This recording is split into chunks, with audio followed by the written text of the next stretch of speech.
Hello, my name is Kimberly Simmons, and I am doing my presentation today on diverticulitis. I just briefly wanted to go over with you on what diverticulitis means. It's an inflammation of one or more of the balloon-like pouches. Those pouches are called diverticuli, and they usually affect the large intestine or the colon. I just wanted to bring up an image just to give you a rough idea on what diverticulitis looks like. Over here is just a CT scan of the inflammation areas, and then over here is a colored picture of how it actually affects the colon. Now, what are some of the causes of diverticulitis? It's when weak places in the diverticuli develop in the colon. Tearing occurs or can occur, causing the inflammation, and in worst case, an infection can also occur.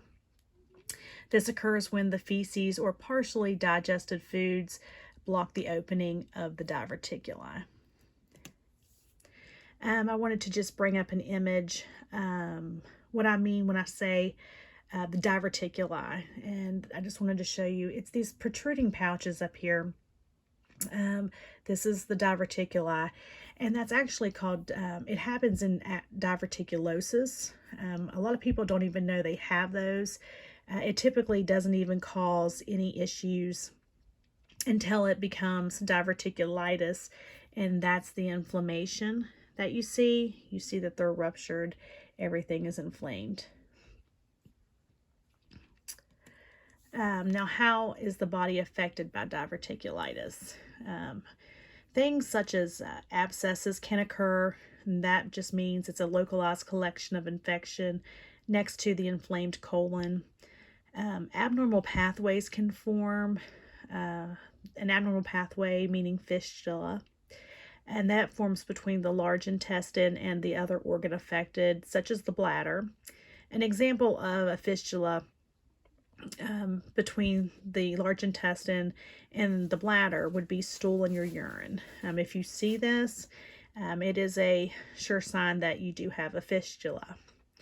Now, rupture of the diverticulum can also occur, and this causes bacteria or blood to move into the abdominal cavity, and that can become very serious if left untreated. And in the most extreme cases of diverticulitis, sepsis could occur.